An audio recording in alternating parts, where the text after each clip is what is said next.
Montreal. I'm your host, Rams 1 and F. I'm here today with Hunter. You all know him from the Canadian Nationals. Hunter, say hello to everybody. Hello, how's everyone doing? All right, and as we get underway into this match, today we have TSM versus Soniqs. There's a lot to talk about going into this. I'm not quite sure exactly what the map is yet, other than I know for a fact, right, we're playing Bank first, correct? We are actually playing Cafe first, Cafe and first. Oh, he's okay. I see what's happening here. They're setting it up. They just had that map option on Bank. But either way, the rosters for this match, TSM, obviously, Bolo, Merc, Pojo Man, Jarvis, and Achieved. And then we have, for the Sonics, we have Goddess, Super, Neptunes, Gomfy, and Slebin, right? Hunter? I'm correct on that, yeah, no, correct? Yep. that's Okay. correct. And this is gonna be quite interesting because this is the first iteration of these two rosters actually playing. So the fact that they're playing at LAN as their first official match of the team is gonna be quite intriguing because bringing in Gomfi and Schleben, coming all the way from Sisu, previously known as Mouse Sports, it's gonna be quite interesting how they adapt this more NA playstyle. Yeah, it's also this is the first glance that we're going to see live of sort of like a glimpse of the rest of season 10 NA Pro League, as many roster changes have occurred, and we've been seeing all the rumors on Twitter, all the stuff like that. And this is just going to show us a little bit of a preview as to what some of these teams are working on and what they have to show for it. This is going to be a best of three, like Hunter said. The first map is Cafe. Actually, let's just go over the map bans from the start. We don't have a lot of graphics for you guys. This is very impromptu, last minute kind of planning for all of this stuff. But I am excited to be here and, streaming this match with you guys. And Hunter, let's just talk about the bans real quick. So you said, what were the first two So bans and then the first pick? the first two bans that came out was Border and Clubhouse. Now, on paper, Border was most likely banned out by the Sonics. They're not typically as strength worthy on it. Clubhouse, on the other hand, is ideally a ban that would come out from honestly either of these two teams. So, being the first pick on Cafe, most likely going to be TSM. And then the next pick, which was Villa, is most likely going to be Sonics. Sonics is statistically a really strong Villa team. I believe that's their only win in Pro League is on Villa against Rogue. So that's ideally a map you want to take them to. Now, regarding map three, that's going to be Bank. That's going to be quite interesting if it comes down to that because both these teams don't have the best record on it, but they don't have the worst either. So on paper, this is going to be a really good matchup. And coming in with two different iterations regarding their rosters, it's going to be quite intriguing. The last time these two teams played within a best of three was for Raleigh qualifiers. That ended up by being a score of 2-1 in favor of TSM. Yeah, I think that moving into Cafe, you're definitely right. I think TSM is definitely going to have picked that, but we have seen Sonics play it as well in the past. Obviously, the rosters were very different at that time, but I think that um, I definitely have to give the edge to TSM on Cafe based on the way that they played it at the Raleigh Major. And not only that, like you were talking about, Villa for the Sonics seemed to just be their map for quite a while. But like we were talking, like we've been talking about, and we're going to continue to talk about, these roster changes are going to um, these roster changes are going to affect a lot of things. And if when it comes, and I think that TSM personally, for me, like, yes, we did see them play Villa at the major, but a big part of their Villa that they played was Bio playing on Dokkaebi. And we saw what happened when G2 decided to ban Dokkaebi. And we talked in the post-match interview, at least Golden Boy did, to Pangu about it. When it comes to Dokkaebi, they just don't like Dokkaebi. But I think that affected TSM more than it was intended to, in terms of like the way operator bans work. So we're just going to see how TSM have changed on Villa, because we're definitely going to see two maps today. We're definitely guaranteed Cafe, and we're definitely guaranteed Villa. So what else do you think, Hunter, as we kind of move into this? Because the match will get underway very shortly, I believe. I think they're just waiting for sort of like a go. from some admin, as all the players are seemingly in the lobby at the moment. Yeah, so TSM historically has been a more mechanically team. They rely on just their basic ability to frag out and set their minds on dynamic pushes rather than being as coordinated. One of their biggest downsides is their refrags. I do believe out of the entirety of Pro League, they have the lowest refrags within 5 seconds of an initial pick. So that can tend to affect some teams. Now, bring in Gotcha all the way from EG, who is probably EG is probably one of the most like dynamically sound teams. They have historically been one of those teams. One season three, and bringing him in to try and even out the playing field is going to be quite intriguing. But that's not to undermine Goffin and Chubby. They are two mechanically skilled players, extremely skilled of that. So bringing them into even out the playing field really, because Soniqs completely relies on an immense amount of game sense. You don't look at their roster and like, oh yeah, those are extremely mechanically skilled players. They're just extremely intelligent players, and that's why they're in Pro League, because they have an edge over most of these teams. So bringing in and kind of trying to adapt a playstyle that most of these teams aren't too sound to is going to be quite intriguing. Yeah, and I actually played against Gomfi and Slebin in ranked the other day. You know, that diamond ranked that everybody's so worried about getting this season for some reason.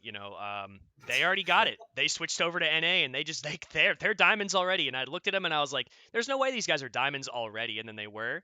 I mean, they didn't take a lot of my elo, maybe only like 15 points. But that 15 points is important when you're sort of on the lower end of things. That's not me, though. I'm not talking about myself. I'm just talking about other people who are like, oh, 15 points. Oh, my God. It's so I need important my to me. ranked elo. Come on. Yeah, I need that elo. It's so important. But here Yep. we are today to not talk about ranked, at least any more than I have.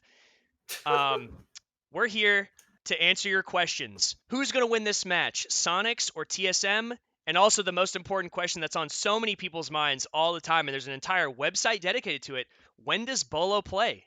The answer is right here and in the next few minutes. I wish I could have done like a right here, right now with the countdown, but it just doesn't seem to Right here, roll right off now. when you don't really have any cues from production or any of the niceties that some of us are so used to being in the midst of a production setting in Rainbow Six. Um, but yeah, I just want to see. I want to It's not gonna see. be it's not gonna be quite easy. However, we're gonna manage to do it, and we're gonna manage to bring this beautiful match to light, ladies and gentlemen. Now, going into this, okay, both these teams right now are historically speaking LAN teams. Okay, you look at pretty much everyone on the Sonics, excluding I believe two people, and they all have LAN experience and a multitude of LAN experience of that.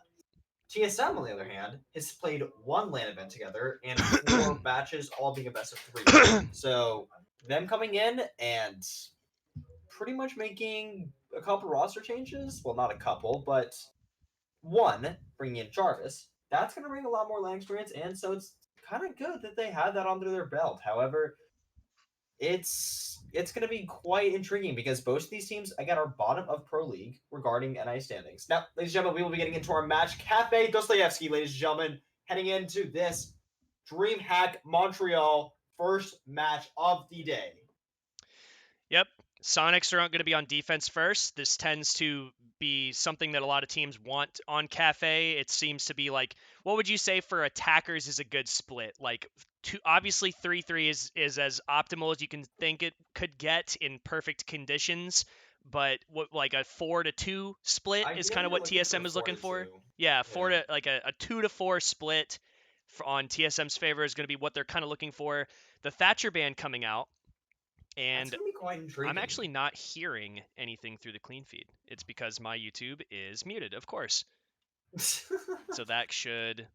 Thatcher Bit's gonna be quite intriguing, okay? Because TSM is heavily reliant on Thatcher at times, so the fact that Sonics has actually opted to ban that out is not something you would expect, to be honest. But it's gonna happen nonetheless, and if they feel comfortable with it, I mean, they can eventually bring this match out of their hat. And Mir getting banned off the board, no surprise whatsoever. Adios says the Spanish operator, and unfortunately, we're not gonna see Jack or Mira. But Mira is such a potent operator on this map. The fact that she's being banned out makes complete sense. Echo to follow. Again, these are common bans. Echo, I believe, having an 81% ban rate within Pro League for North America.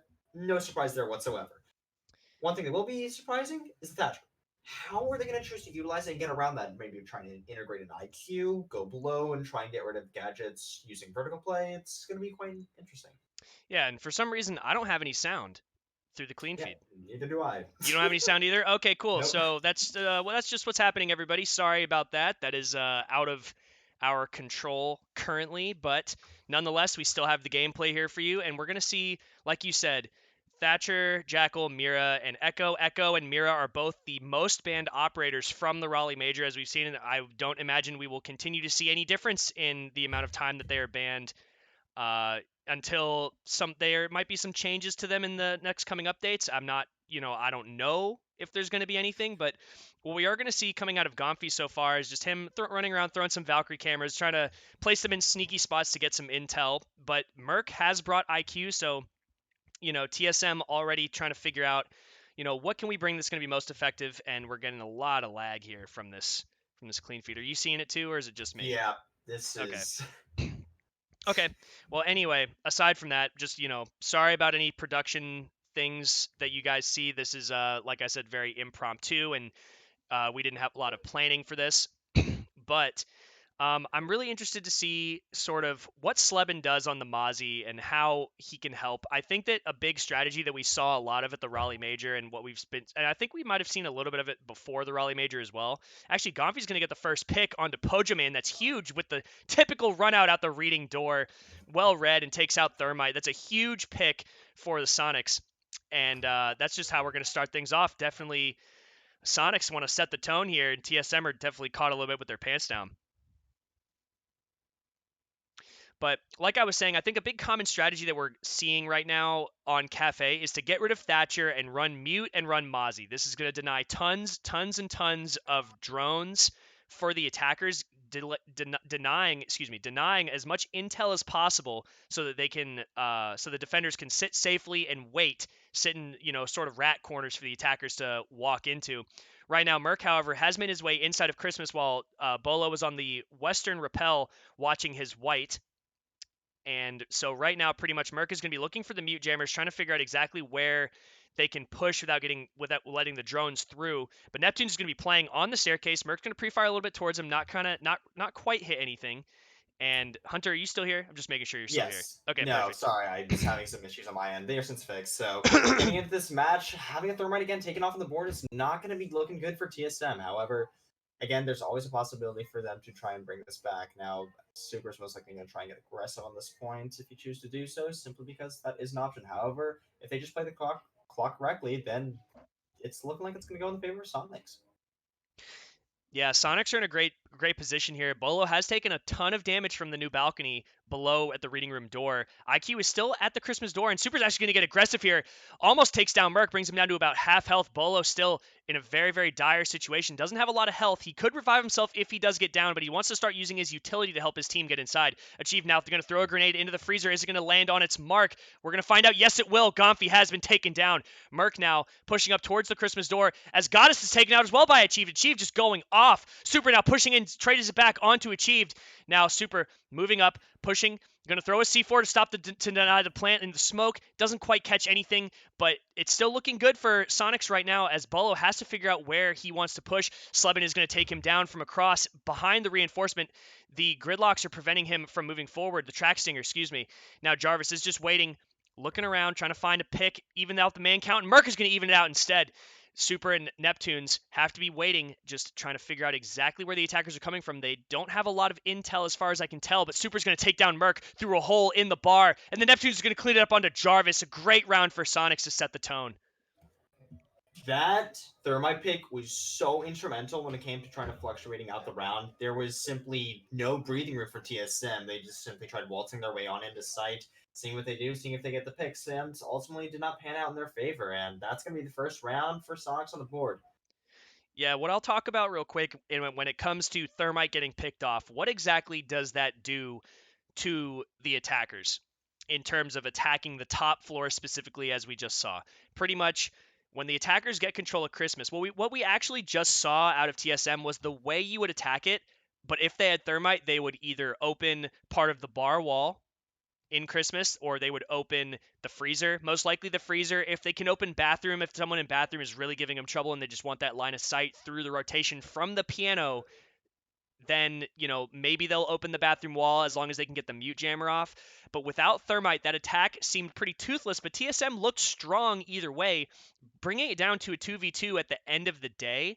So you can't really count them out. Even if Thermite gets taken down early in the round for them, TSM are still a force to be reckoned with, and, Soniqs can't just sit back and think that they're going to win the round because they picked off the hard breacher at the very beginning.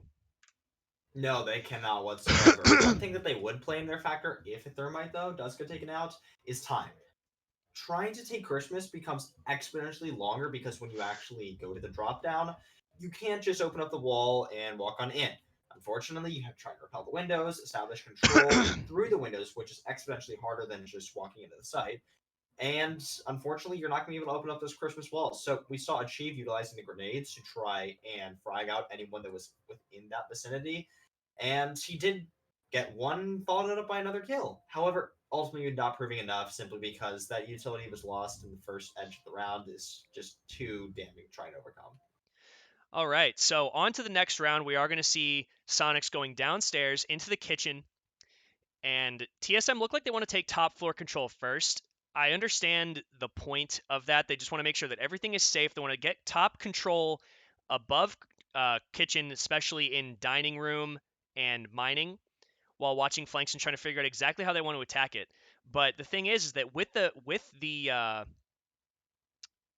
Thatcher ban, it's going to make it extremely difficult for TSM to take full control Oh, via their drones. Gomfy! Oh my goodness, Gonfi coming up the reading stairs, taking down Jarvis, looking for Merc, will almost take him down, but can't quite get it. That was close. But a good trade, and Bolo actually gets a kill onto Slebin as well. That's going to be a quite interesting trade. Having your Legion taken out to the edge rounds as Gridlock is not something you're going to want to have as ideal. Now, Gridlock, we talk about it, it's more of a mid-round operator. It's not necessary for the entry. However, those are 2 smoke grenades lost, which can honestly mean the difference between winning and losing a round, especially at a pro level. So the fact that that's going to be off the board is definitely not what TSM was looking for, and that's a really great play by Gomfy, sacrificing himself on the main stairs and basically taking out never so crucial opposition. Neptune's going to try and get aggressive now. Going to see if he can try and catch anyone out withering bounce by white stairs, and fortunately, it does not appear that anyone will be residing by that position just as yet. This is a crucial position for Neptunes to actually keep control of because it denies so much control to the attackers when you don't think it actually would.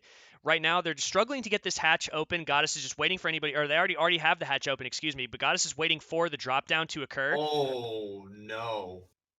Oh my goodness, Bolo. How can you do that to Goddess? Wow. Bolo, how can you do that to Super? Neptune's is going to trade it back out onto Merc now, and it's all up to Neptune sitting out in the restaurant, and Bolo's going to finish it off with a 3K. Could we expect any less from Bolo and hit the way that everybody hypes him up? Jason Bolo Dottie, are you kidding me right now? That, under zero circumstances should that have been allowed to happen. Lauren, Goddess, is supposed to win that 9 out of 10 times, dropping down the hatch, basically already knowing what the position is going to be and basically landing to get the kill on the Zofia. However, that's not the case. Gets the initial pick onto Goddess, flicks around, gets Super, and then picks up the final kill at the end. That, under zero circumstances, should that have been permitted to happen.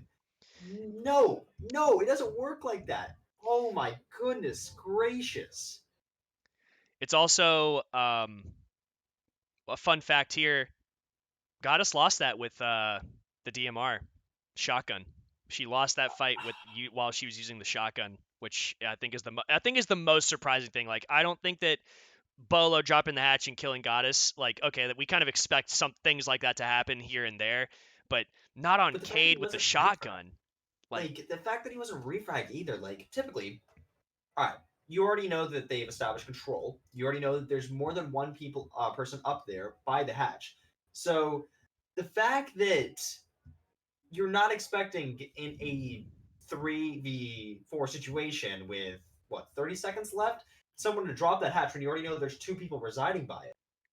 It's quite intriguing because yes, Lauren unfortunately loses that, Goddess loses that fight, but the fact that they weren't able to get the refrag and ultimately take out the entry fragging Sophia is just quite worrying. I think the biggest problem there is that you don't expect, even at the pro level, like, especially at the pro level, I should say, you don't expect a team to just full send through one way. You expect them to kind of surround the site and try to pick you off near and around the site and then choose a direction to push, but they just full sent through the hatch. And I think that they did get the white wall open I don't think afterwards. they did. You don't Oh, think did they they get did? I'm not sure. I I think that think they might have gotten it afterwards they entered, but I know initially they didn't because we saw Neptune's holding that with Maestro, and there oh, was that's no one right. by that position, Yep, and the yep. wall was not open. So they maybe have gotten it after they entered through the drop down. However, during their initial take on the site, it was not open. I just know Now, that I saw Pojo Man over there. It was obvious what he was trying to do, yeah, and they have the hatch open, so there's no reason they can't stop any of the wall denial that TS or that Soniqs might have put down. But either way, we're going to see them attacking it again down to the kitchen. Let's see if there's any off-site adaptations that Sonics have tried to implement. Gomfi playing inside of the VIP area with two ADSs. He could deny a lot, but as of right now, it doesn't seem like he's denying too much because TSM have full control of everything that they could possibly want. We talked about it at the beginning of the round or the beginning of the last round, excuse me, what TSM really want out of this attack. And Goddess has taken a ton of damage from a hole that's placed so far back, and she's going to whiff her C4. Unfortunately, can't stop the hatch from getting opened up, and she's still stuck in this position. They've sort of isolated her and know where she's been playing. But if they let her rotate, that's going to be a big problem. And now Bolo does see the feet. Can he catch the rest of Goddess's body though? Is the problem. He's still looking through the holes, not quite figuring out, and TSM are sort of stalling out, but they're making good progress. As Gomfi's actually going to pick up a kill onto Merc, playing in VIP. This is what we were talking about. This is sort of their offsite adaptation. If Gomfi can stay alive as long as possible, it's going to be a real thorn in TSM's side. yeah, and that's an extremely considerate. Having an IQ taken off the board is not going to be what you're looking for. However, Goddess, and a one on a super of that. What an absolutely insane play right there. Golfy's going to be on for the wall bang. He's not able to land one. Neptune's tags back onto Bolo, follows it by another one. And it's all down here for TSM, as unfortunately it does not look like they have their feet set on the ground. And a little bit of a desperate attempt at this point. Jarvis is going to try and land one onto the Jaeger. Unfortunately, he's not able to land his shots right there, and he is all but dead at this point. Oh my goodness, what is this gunfight? What are we watching? Oh my goodness, achieved. Just waltz on in and doesn't really know his positioning. Got the Maestro, he's able to get another one down. 3v1, turn 1v1. Diffuse going down now. Guard. And unfortunately, he is not able to get that plant down. Soniqs win round number 3. Wow. That was intriguing. There was just double kill after double kill after double kill. We saw what? 4 double kills that round for 4 different people? That is I think not something you commonly see. I think that the highlight of that round for me was Jarvis standing with the Legion, knowing that Jaeger's trying to peek him. Yeah, it was like And you kind of want him to like land the shots and put it in 2v2, make it intriguing. However, that was played really well by the Jaeger, and unfortunately, he wasn't able to yeah, outright win so this gunfight. it was just Sonic's off-site adaptation, being able to keep control of VIP. We saw Neptunes rotate there the round before, but it was just too late at that point. They had already lost 2 bodies. But Gomfi playing in VIP that time proved to be exactly what they needed to at least keep as much control as possible, because if the attackers get control of restaurant while the rest of the attackers are upstairs above dining, they can effectively force all of the defenders to go to the opposite side of the objective and excuse me, just put the defenders in an awkward scenario where they can't rotate down the hallway because of restaurant control, and they can't even get to either of the staircases because of the control that the attackers have. So to fight back on that was huge and super important in the round. Um, but this is a defender sided map. This is what we were talking about before. This is defender sided. And so in retrospect, it's not a it's oopsies, excuse me. I just closed the clean feed. It's not that big a Nice. deal. It's not that big a deal that the attackers lose that. They just need to be able to win at least 2 attacks to give them the best chance of bringing it into overtime. And this is an ideal scenario that I'm referring to, not the optimal like, yeah, let's 7-0 them, kind of scenario. Yeah, unfortunately, those aren't ideal. Cafe is not one of the most balanced maps, nor is any map when it usually comes out in its initial competitive stages, and that's just pretty much given, oh, super, he tries to play some mute jammer, and Jarvis is to catch him off guard, and that's going to be a C4 off the board, and fortunately, super, he's not feeling so super duper, and he's forced to be forced to spectate camps for the rest of the rounds. Now, ladies and gentlemen, we do have an update for you regarding the audio. So there will be no audio for this match. However, map number 2 will contain audio, so we'll be up and coming to try and get that for you as quick as possible. Again, we do apologize for any inconveniences.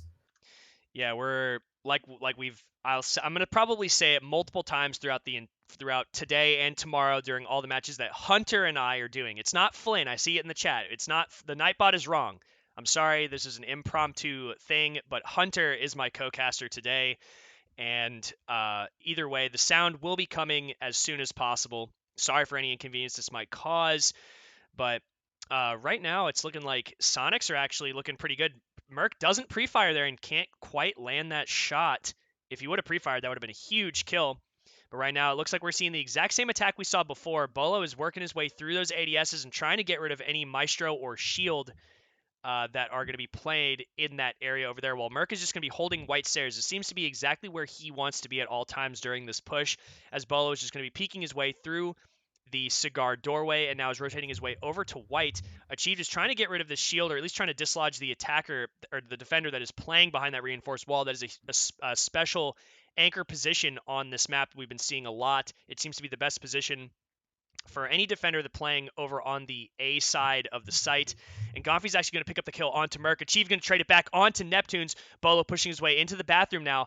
Is trying to pick off the player in that position, but Goddess is going to win out that fight. Now it's all up to Achieved, who... Where is he? Is he still up on the skylight? Okay, he drops down the red hatch. Oh He's my going to be god, peeking. what a shot, though. Oh, through the bar. Whew. Sit down, Goddess. The hammer coming out. Oh my, Achieved! Oh, Achieved! Is he looking at Achieved? Gets the 1v3! Oh my Oh goodness. my goodness gracious! Achieved just pulling that rabbit out of a hat. Absolutely decimating the Soniqs right there. All on his lonesome, just dropping the red hatch. He's like, don't worry, guys. I got this. And just goes in. When he took out the sledgehammer to take out the barbed wire, I could have swore he was going to swing the corner and actually sledge the player standing in the corner. Oh That would have been nuts. my goodness gracious. Mechanical skill, that is a perfect example.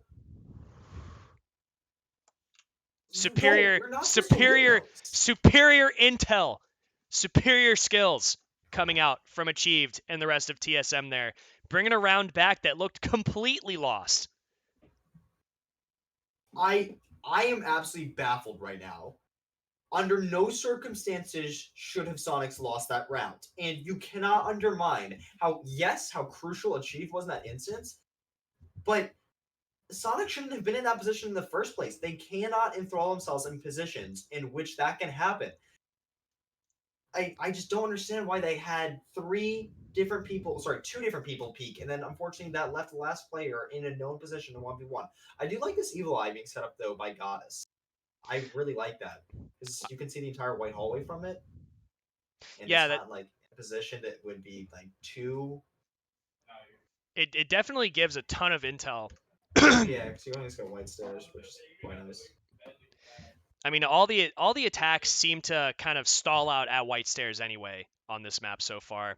Some of these cameras though are actually pretty nice, and I'm getting in chat they're telling me that your clean feed is ahead of mine. Yeah, I am ahead of you. I'm 3 seconds ahead. 3 seconds. Okay. Yeah. We're gonna let that slide for the second map. Before that gets underway, I will fix my clean feed. It's not that far behind, but you know, it's still noticeable. Sorry about everybody in chat. Like we said, this is very impromptu.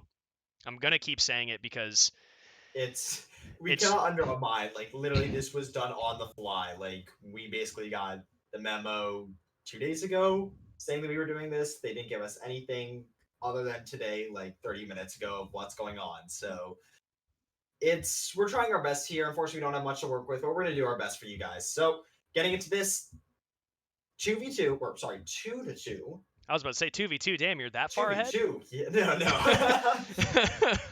What happened to 3 seconds, man? Yeah, I was like, whoa, 6 kills, 3 seconds? Jeez. This is Oh, getting Neptune's intense. gonna get caught off in a position, but not before Comfy finds one on the Pojo Man. Thermite off the board, and unfortunately, Neptune's gonna get caught off in his position, and that's gonna be Merc taking out the Oh. shots, and that's gonna be a 4-on-4 situation ensuing with the wall not open. All right, so Hunter seems to have cut out there for a second, but Slebin is Oh, now coming. nice. Oh, okay. I didn't know what happened. It sounded like you cut out for just a moment there. A little nervous for you. That's unfortunate.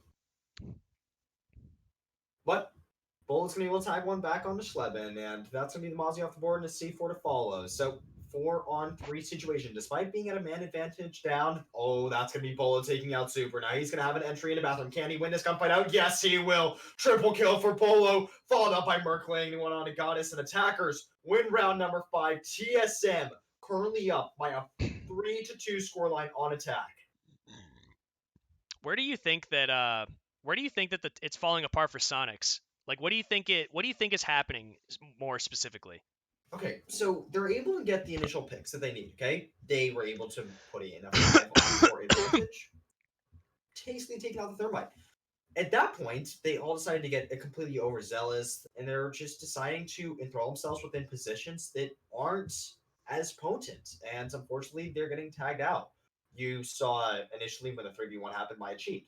You saw 2 people peeking when they had no reason to, not the slightest of reasons. If you really want into the site, it's not going to be one of the most damning things for him to just basically waltz on into the site. He's not going to be able to do anything with that. It's a 3v1. And if he wants, call out his position, you still have Maestro cams up. He's playing in middle of the table or wherever it may be, or he's playing in the southwest corner of bar. All you have to do is just simply ping him, get a crossfire established, or just call his location and then have 3 people pinch from at once. But they chose to just individually peek him, and unfortunately, that left the final player in a 1v1 situation. Them deciding to position themselves within rather completely questionable standpoints is what's ultimately doing them in the end. Now, this is going to be quite intriguing. We're going to see them go onto Fireplace and Mining, which typically is considered to be the least favorite bomb site on the entirety of this map. So the fact that they're deciding to go here is going to be quite intriguing. Here, I'm gonna quickly try to fix the clean feed because you're so far ahead of me that everyone's complaining that you're spoiling the stream. Here, I'm just Oh, gonna quickly excuse me, switch it over to my beautiful face. Hello, everybody. Hello. While I refresh this, and hopefully this will fix everything that we are running into. yep. So TSM is mostly going for a top-down take and try and get vertical play, seeing they do have a sledge on the board, and seeing this as well fireplace and mining. Sledge is probably more potent on this bomb site compared to any other bomb site because he can tag the most amount of vertical play and cut off the most rotations. Now, saying that, Thatcher is not on the board right now. And the fact that Soniqs have not been able to close out without Thatcher being on the board and that TSM has just been so comfortable with it being outright banned, it's not looking so good for Soniqs right now. And unfortunately, Schlevin's going to get caught off in a rather questionable position, and he's going to try and tag some shots down into any of the attacking TSM players. Unfortunately, he's not able to land it. C4 is going to get thrown out, but it's not going to connect with anything, and he cannot rotate out of here, so it does appear that his rotation is now. I think Slebin's wasting a ton of time here, which is actually pretty much what Soniqs need. They just need a lot of time wasted, and he is going to be able to retreat back down towards reading to There safety. was no one playing New Balk. He's just gonna be able to walk down in, and he's gonna be alive. That's 2 minutes burned. That's not looking good for TSM. It's not, but TSM are still in a good position. They haven't lost anybody to Mercs, lost a little bit of health here, and Slebin is still keeping control of reading, and he's now waiting as that looks like Sledge is going to try to come through the reading room door. That would be achieved, and now Slebin just has to wait. We're going to see whether or not TSM are going to get any kind of vertical control on over Slebin, or if they're just going to try to focus on the site. They don't really have a lot of time to deviate from their initial plan here, but 2 drones are going to be coming onto Slebin and trying to stop him. They are going to try to shoot him through the floor. A grenade's going to come down and narrowly miss Slebin as he lights up Achieved and brings him into literally 1 HP. Oh, he's down. And now Merc's going to push in, try to save his teammate. Pojo Man picking up a kill as well. And right now, Neptune's is looking for one, but Jarvis is going to take him down at the same time. Gonfi now looking in a dire situation as Merc and Achieved are going to pick up the last 2 kills, and TSM win yet another round out of nowhere. It is absolutely insane how quickly they collapse onto the Soniqs defenders once they figured out where they are and where they can come from. Okay. Wow. There was 24 seconds left on the clock, and it was a 5-on-5 situation. And then it ended up being a flawless round. But not for the defense, but for the attack. How does that happen? You have 24 seconds left on the clock, and they end up just pulling rabbit out of their hat and somehow put that round in their favor. Ladies and gentlemen, we are on Cafe. It is currently 4-2 in favor of TSM. When they just attacked, not only that, Thatcher was banned. Thatcher is such a crucial operator on this map, and the fact that TSM was able to pull 4 rounds out without Thatcher being on the board is monumentally intriguing. The fact that this is happening is not looking so good for Sonic, so it's over. Do keep in mind, though, this is TSM's map pick. So Sonic still have a chance to pull it back on Clubhouse. Yeah, and this is the exact split, I think, that we were talking about, but on the opposite side of things. We thought that Sonics were going to take this in a more 4-2 fashion, but it looks like TSM are just looking too strong for Sonics at the moment. And we're going to see Mercs just setting up on White Stairs, defending up top. Well, like we've been talking about, White Stairs is a very pivotal location for the defenders to keep control of so the attackers can't surround the objective fully. And we're going to see Mute and Mozzie coming out for the defenders. This is just, you know, kind of falling into what we've seen before on this map. We talked about it on the when Sonics were defending. It's just with the Thatcher band, Mozzie and Mute become that much more powerful. So, you know, it's just interesting to see sort of the slight differences between the two sides in their attacking and defending operator selection, but not a whole lot. We see Doc coming out instead of Maestro. We see Pojaman on the Cade, so we're going to see how effective that is when it comes to keeping some of the walls closed. But the attacking operators seem to be relatively the same, other than the Twitch coming out, which we did not see on the side of TSM. I'm quite interested by that. So they have 2 mute jammers, I think, if I'm not mistaken. I could have sworn I saw something in the west corner of the wall. However, that may have just my eyes. Yeah. We are actually we are actually seeing the Twitch drone being rather effective at taking out some of the utility that the defenders have placed down. One mute jammer gone, one spider gone.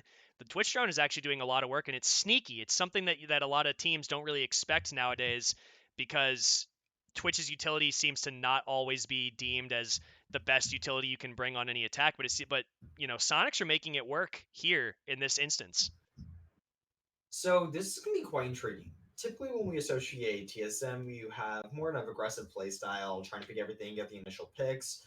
But this match has been a completely different iteration. It's been more of a passive aggressive take on things, which is something we commonly see coming out from anyone on this roster. So the fact that they're trying to utilize their positioning and trying to put it into their advantage and then taking gunfights when they need to is not something we typically see them enthrall themselves within, and it's been working out so far. So potentially just outright go in their favor. Do keep in mind they're on defense now, and he's sometimes considered to be a defensive sided or defensive favorite team. However, Super has something to say about that. That's gonna be a grenade back on Achieve. Yeah, so Achieved has been taken out. Jarvis very low. They know that Jarvis is in the freezer, and he's effectively trapped in there. The attackers right now are trying to figure out if they can get him out of there. Another grenade might come soaring in from Super, but Gonfi has been downed. And Pojaman is going to be trying to rotate his way up the White Stairs. Bolo preoccupied on an East Rappel at the moment. Going to go for a few pre-fires. He knows that someone is playing on the East Rappel.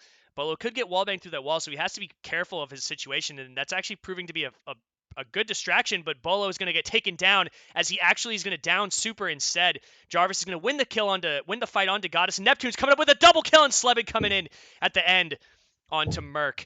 That was a great collapse by the Sonics, utilizing some what I would call off angles in a sense, like putting someone on that window to distract Bolo so he couldn't actually focus his attention onto the cigar door and the other attackers pushing in. That was just good pressure applied by Sonics there. That was exactly what they needed to do to sort of pull the defenders apart, disassemble their synergy, if you will. That was honestly a really good push from Soniqs. There, you cannot undermine how crucial that was. Okay, right now you're coming off of a 4-2 split. Being able to tag the first initial defensive round is really got to shift the momentum back into Soniqs' favor. Okay, they're not looking too good right now. Okay, you have to factor in that most teams. All right, just because you're down 2 rounds doesn't mean that you're all over. However, on Cafe, that's different, man. Like you shouldn't be able to win some of these rounds that you've been able to win. So fact that Sonic's able to come through with a really unique push, very rarely to be seen in the public window, as you talked about. And that really condensed any breathing room that TSM had. And they pretty much had their lungs out in the open, and then it was slowly being crushed by someone's fists. Like, it was not looking good for them, and unfortunately, they weren't able to tag on any impactful picks other than one down onto the Buck, but the refrags also came out to improve that round in their. So they're going to head back upstairs and try and win this round out again. Now, I'm interested to see if they try and take a little bit more of an aggressive take on things, perhaps putting some man control within Christmas and then perhaps forfeiting it. Ooh, so Merc's going to go for a spawn kill. He's not going to tag on and his barbed wire, and the rest of his utility back in its positions. So we are seeing a change coming out from TSM, and that change is Jarvis is going to be on Legion this time instead of Mute. They seem to think that the Mute was not as effective, and Jarvis seems that Legion's utility will yield better results in this instance. There's a lot of pressure being applied on the South Repel, but this is just incidental pressure. This isn't necessarily where the attack is coming from. It's just something that is going to, be forcing TSM into strange positions. As we see, Merc has rotated his way into Christmas and is going to be trying to hold it down. He is getting droned out, and he's going to retreat his way back towards White Stairs. Neptune's Twitch drone is going to get taken by a spider right there. That's a big deal, but I think he's just going to take it out quickly before Achieved realizes exactly what's going on. Pojaman just trying to give a little bit of info to his teammates, making sure that nobody drops down without their knowledge, and it now Achieved has actually rotated, I believe that is the Twitch drone, into No Christmas. way, he got the Twitch drone. Yeah, he That's definitely got the amazing. Twitch drone and is going to be trying to keep it, going to try to destroy a thermite charge any instance he can. And it looks like Gonfi didn't That's a even really good realize. Gonfi decision. didn't even realize That's that really was good. an enemy drone. That's a big deal because right now that Twitch drone seems to be in position to stop any exothermic charge that gets put down. But Pojaman is also there to try to stop and keep the freezer wall closed. This is going to be a huge deal if Soniqs cannot keep the wall closed. It could prove to be TSM's round, unbeknownst to them at the moment. But now Neptune's Twitch drone is going to be coming around. I want to see a Twitch drone Twitch fight, a drone v Twitch drone, Twitch drone battle. yeah, Did he Twitch ever get drone it? battle. Oh, did he get it though? He did. The Twitch drone came and killed the other Twitch drone, and then Neptune shot the Twitch drone from the skylight. So as of right now, that's something you don't see every day. So that's something to note. Personally, Bolo is going to pick up a kill onto Sleben, most likely through the bullet holes, and Goddess is going to try to peek in, but get taken down by Merc. Neptune is going to trade it back onto Achieved in a 2v4 scenario. Super has to make something happen. He has to link up with his teammate and just try to push one inside of the objective. Neptune's now pushing in through reading, along with Super coming up behind him most likely, as it looks like some goo mines are going to be causing some issues here. Super having a serious time trying to get through this garage door, as he's going to take off the camera and peek coming up the white stairs. Neptune sees the diffuser, knows exactly where it is, just making sure that nobody's going to peek through those holes in the floor. Kill holes go both ways. So Neptune's now pushing into Christmas. This has kind of come all the way around, but Merc is going to take him down from the new Balk. Jarvis is going to take down Super as he tries to come up the white stairs. And, hey, TSM looking too strong at the moment. That was a lot better played from TSM. And you know what BattleBots? I'm sorry, say it again. You know what BattleBots is? I've heard the term. Nothing comes to mind immediately. It's like when Look two at that. robots fight each other. It's Look at like that two. scoreboard right there, real quick. Bolo with the 10, Merc with the 9, Achieved with the 9 and 3. They're just looking good so far. Those are the standouts that I've seen currently. But yeah, the That's battle bots. You incredible. were saying two Yes. Twitch drones fighting each Yeah, other. two Twitch drones fighting each other. I was intrigued to see if he got the exothermic charge, and I knew he got the Twitch drone, but did he get the exothermic charge and the Twitch drone? Because keep in mind there is a 2-second recharge rate. So if he took out the shock drone with the shock drone, did he get the exothermic charge? Ultimately, he did, and it didn't look so good for Sonics after that. They weren't able to get any frags, and ultimately the round just despaired away from their eyes. And we see another round going in favor of TSM. So currently at a 5-3 scoreline, looking heavily in their favor regarding some of these rounds because they've been able to get clutch after clutch over rounds they have been able to win, which can really do an impact when it comes to the psychological standpoint of Soniqs. Yeah, Sonics can't be feeling too good about that at the moment. But in terms of the overall match itself, they can't let it get in their heads. This Of is a course. situation where you, as a professional level team, you have to be aware that you might not win every single map, but it's your bet, it's your job to do your very very best to try to win every match. So they're probably going to be looking towards Villa as the map to take it into overtime to go on to Bank, which will be our third map. Merc is actually going to pick up a kill onto Sleben there with a nice little run out. I'm assuming it was more of a spawn kill, but the camera wasn't quite on them, so there's really no telling exactly what happened there. We can only assume that Sleben got annihilated and Merc won. I guess you could say he murked him. Yeah, I guess you could say something like that. And Um, that's going to be an IQ of all operators. So that's going to make Legion 10 times more potent than he was before. And not to mention, if you want to go above and get rid of any, you can't do that now. All 5 defending operators were countered by IQ. However, seeing that she's no longer on the board, that's going to make all the utility that is currently on the playing field 10 times stronger simply because it can't get taken out, nor can it be spotted unless you're using a drone. So this is looking really good for TSM as of now, and unfortunately, Sonics seem to have a bit of a stall when it comes to where they want to push from. Yeah, with IQ gone, it doesn't really affect their attack too much. Like you said, it does make Legion that much more potent as a defender. Um, but right now, it just looks like Sonics are just trying to take control of Bakery and open the wall. Jarvis should be bandit juggling and probably will have a little bit of support from Pojo if there's any problems. Achieved playing inside of the coat check. This seems to be a really powerful anchor position that a lot of teams tend to utilize. It just gives them a nice angle through the site, and it's very well protected. You can't wallbang any of the walls around that area. And Jaeger playing in there seems to be the most optimal operator because he can place down ADSs to catch any throwable utility such as grenades or flashbangs. Pojo going to be watching through the bakery wall from an angle far, far back, and Merc's going to pick up another kill onto Super through the floor. He's going to look for a third. Can't quite land the shots, but Neptunes has to know that these shots are coming up from above him and is going to have to figure out how we can challenge this angle, if at all possible. Gomfi waiting to push in. Goddess just holding an angle looking towards the back here. And this attack looks like it's kind of faltering a little bit. They don't really have any initial pushing that they can do, but they have identified where one of the defenders are playing behind the double window. And it looks like Gomfi's going to try to push in, taking a ton of damage, though, from Pojo from that angle far, far back. Neptunes now and Goddess both still at the wall waiting. Neptune's anticipating some kind of flank coming from the north hallway, and he's going to be anticipating correctly, but can he actually pick up the kill? No, he can't. Achieve is going to pick it up instead, and it's now Goddess in a 1v5 scenario with 17 seconds left, and Achieve is just going to put her in the dirt right afterwards. TSM strong. Wow, TSM.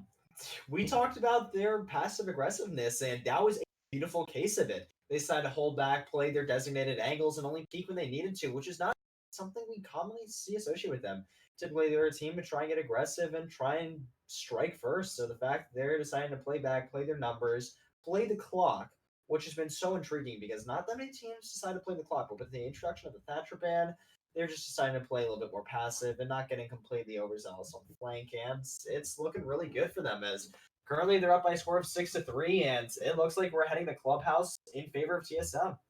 If we're looking at the differences between the way that both teams attacked that site, TSM took full control of the upstairs.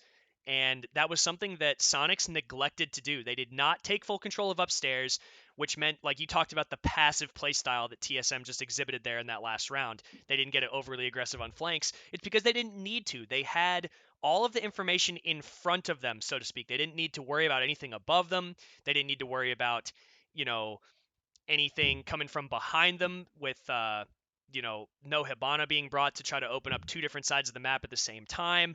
The objective was securely in their favor just based on the way that Sonics decided to attack it. Yes, uh the the prep wall was open, bakery wall got opened, but the angles that TSM were holding gave them full control, and then Merc above just making sure that they can't push into prep, one, and then two, also denying top control by proxy, you know, gave them a huge advantage there. And Soniqs, like you said, they're just not looking like they're really up to snuff on Cafe. And I think we will be going to next map, which was Villa, right? It was. I said Clubhouse, didn't I? Yeah, that's why I was a little confused there. It is Yeah, Villa. it It is is Villa. The Villa. next You map are is correct. Villa. We have seen Sonics play better on Villa than on most of the maps, even though, like you said, these are definitely the two bottom teams in the NA Pro League. And this is just sort of a glimpse into sort of how the teams are shaping up going into the next season, or the next half of the season, excuse me. But there are definitely, some things to take note of here on TSM's side. It's really been some huge clutches from Achieved, some crazy 4Ks and Oh, Merc. 3 clays. Merc actually putting a ton of pressure now onto Super. Oh, He's going to he's run out on him, finishing or he's going up. to try, but he can't get through it, and he's going to win Oh, the fight Merc. anyway. Oh my gosh. And then he even has support. He even, Oh no. yeah. He even has I love support. And Merc, then the dude. good night coming out from Merc. Merc gets another one, and Goddess is going to trade it back on to Pojo Man.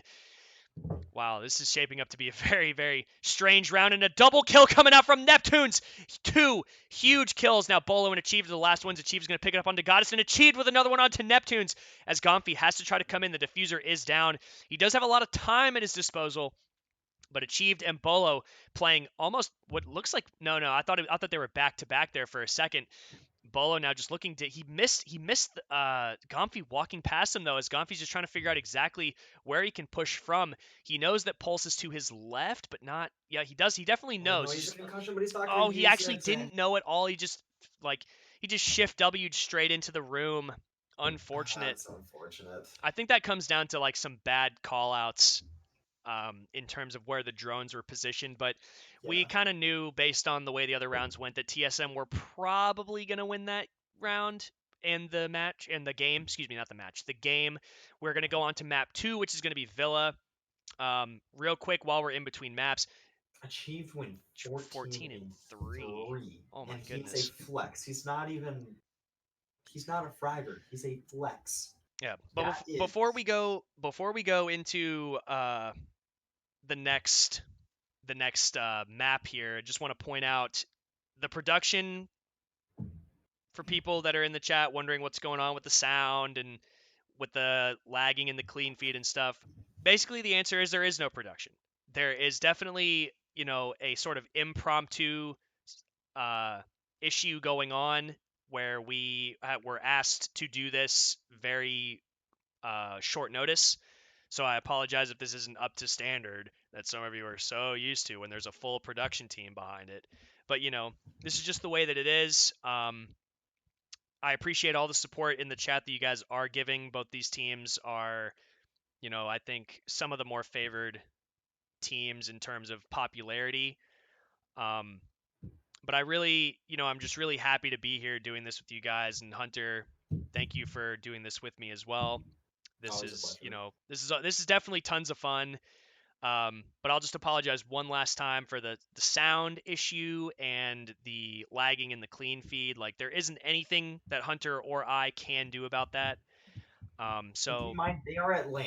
We yeah, are at home doing yeah, this. I'm literally Like, at we my have. house with like coffee. I have a coffee. I have a breakfast burrito. I'm looking out my window, making sure the hurricane doesn't blow my house away. That would be Like nice. yeah, like so if you guys could just cut us a tiny bit of slack, that'd be cool. At the end of the day, That would be like nice. it's whatever. At the end of the day, like, this is a huge step up from what we've had. We didn't even have B stream matches. This is the first time we're trying B stream matches. We're getting a couple community casters to try out and see what's going on.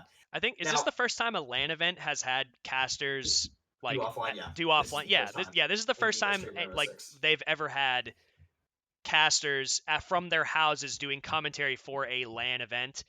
Yeah, Um, this has never happened before. yeah, but let's talk about some of the other teams in the tournament so far that are worth noting. Um, we Like definitely have BYOC or just in general, any teams that you can think of. Like the first few teams that come to mind for me personally are, G2 and EG and SSG. And I think you said that Rogue is one of the is BYOC teams, right? yes, Rogue is one of the BYOC teams. And speaking of Rogue, They are, historically speaking, probably the best cafe team in the world. TSM is the only team to have ever beat them on the new iteration of cafe.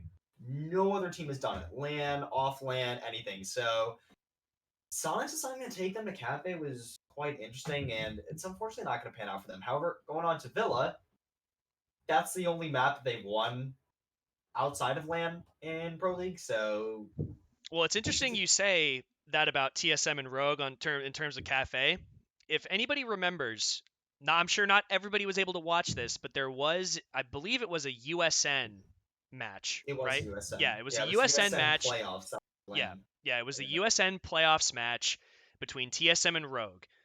Rogue played TSM on Cafe, and we said that everyone says the same thing. Rogue is unbeatable on Cafe. They're the Cafe team. No one can stop them. But then TSM, I believe, beat them 7-2. And there's a couple things that I've attributed to that since I've rewatched the match, and it was the Echo ban. The Echo ban was huge when it comes to the way that Rogue and TSM stack up against each other. So if you notice, if you go back to that match, you can check my facts here yourself by going and watching the YouTube on some of those matches. Is Rogue did not ban Echo on Cafe. TSM beat them on Cafe, said bands, Echo Band, then some other similar bands. The other bands didn't really matter in that sense. But the point I'm trying to make is that the next two maps that Rogue played TSM, they banned Echo on both of those maps, and they ended up winning the matchup. And both the other maps were actually kind of pretty close, like 8-6 wins for Rogue. But still, and we have sound now. We have sound now. We have sound now. I hear it. I hear the I sound hear now. sounds. This is it. We have Yay. game sound. Ladies and gentlemen, this is the moment we've all been waiting for. The game sound has finally come in for us to hear. But either way, This like is I was saying, amazing. the Echo bans from Rogue in that specific matchup paid dividends at the end because it actually evened up the playing field for them, because apparently something that TSM was doing with Echo and Cafe was just impossible for Rogue to deal with. Even when they brought the IQ was never in position to find the Echo drones. IQ was either, kind of off in no man's lane, not using her ability. But as what we see from Merc, specifically on TSM, I want to highlight him real fast. When he is roaming around the map and trying to take map control, he has his IQ scanner out. Not only does he have his IQ scanner out, you'd think like, oh, why would he be walking around with his IQ scanner out? He's just going to get killed by some defender. There are drones all around him. He is looking for any cameras, anything to help his team gain control and know that they are safe. And all they have to do is watch a staircase or watch down a hallway to make sure they don't get flanked. You know? So Yeah, no, it's I understand. it's something to take note of when it comes to how to play IQ effectively. Obviously, you're not always going to have people droning for you in other facets of the game, but it's a huge point that I want to point out because IQ is a very important operator in very, small instances. And as you guys can see from the clean feed, hopefully I don't have to refresh it again for the lag, but we're, getting everything set up. Both teams are in the lobby. We do have game sound. Once again, I want to reiterate, we do have game sound for all of you in chat who are wondering, where's the game sound? Why can't I hear Bolo going off? Like, this is, it's all coming together. It's all coming together like that meme, with Kronk from Yeah, Emperor's New Groove. It's all yeah, I know what it's you're talking all about. coming together. Like, here this, and also I want to say thank you to Violet, excuse me, Violet Cutie as our spectator. She is doing a fantastic job. If everybody could put some love to her out on Twitter and in the chat, that would be awesome too. Her at Um, is at the Violet Cutie on Twitter. Go yep. check her out. She's an amazing person, and honestly, she's doing a great job and doing her best she can. Ladies and gentlemen, we do again. Do not have a. This is just simply three people trying to cast a LAN event from home because that's what DreamHack wants us to do. So we're doing our best. Now, update on the other side of things. Dark Zero has beat. Oh, I probably should say spoilers. Should probably have done that before. Dark Oh Zero has no. beat Father's back. I do believe the score was 7-2. However, I'm not exact on that, so do apologize for that. And again, spoilers for the Luminosity versus Team Liquid match. You have 5 seconds before I say what the current score is. So if you do not want to hear it, do not listen. Click off. It is currently 5-5 on Border. Right now, the round is at a 3-3 man count, and it's looking pretty even. If you want to go see that match, it's over on Sternad's channel, twitch.tv/Sternad. But nonetheless, we're going to be getting on to Villa, ladies and gentlemen. TSM up with the man first, and honestly, I'm so excited coming in for this match because TSM is not historically one of the best Villa teams, and they were shut down quite quickly at LAN when it came to their Villa matches. However, Soniqs coming in, maybe they're able to pull us into map number 3. This is Montaigne ban. Huh. Yeah, Montaigne ban. Okay, makes sense. Wait a second. This isn't ranked? Yeah, I was Wait, gonna say. is there a Jackal ban? Jackal ban? Hold on, we gotta get these rank bans. It's a Jackal ban! It's a ranked match on Villa. It's a ranked match on Villa. Here it comes, ladies and gentlemen. Mira and then Echo. Mira, Echo. Come on. Yeah, Echo or Mira, 100%. Come on. Ranked. Yes! Ranked. Come on, chat. Ranked. Echo. Ranked. Echo. Let's do it. Come on. It's got to be an Echo ban. We're going to find out. This is going to be a perfect ranked match on Villa. Is it going to be? Yes! It's a perfect ranked match on Villa. Gentlemen. Oh my goodness. You love to see it. This is crazy. Either way, what I was going to say, Soniqs are definitely favored on this map. Personally, for me, they are favored. TSM doesn't seem to be the strongest Villa team, but they had an excellent showing in one of their matches on Villa. They definitely won, but I want to attribute that win specifically to the way that Biologics, who is no longer on TSM unfortunately, was playing Dokkaebi. The way that he was playing Dokkaebi and the way that he was positioning himself during that game was excellent. He definitely led his team to a concise victory on Villa in that instance. But like you said, TSM, not historically the best Villa team. So we're going to see how that changes when it comes to their attack. There probably isn't going to be much of a difference when it comes to their defense, achieved still with a C4 in hand. I am 100% convinced that his C4s do have double the range and do twice the damage. Like, it's just ridiculous, honestly. He has Infinity Stone and Blanket within his C4s. The Power Stone, he's got the Power Stone out of the gauntlet. Yeah. You know, that's just the way it goes. Jarvis is going to be playing with a deployable shield, so it's going to be interesting to see where he places it. Okay, this is interesting. This makes sense. It depends on which operator is going to be playing behind that shield to try to keep control of the main stairs. And where those Evilizer are placed down is going to be a huge impact as well. Then on the attacker side of things, we have Nomad and Capitao coming out.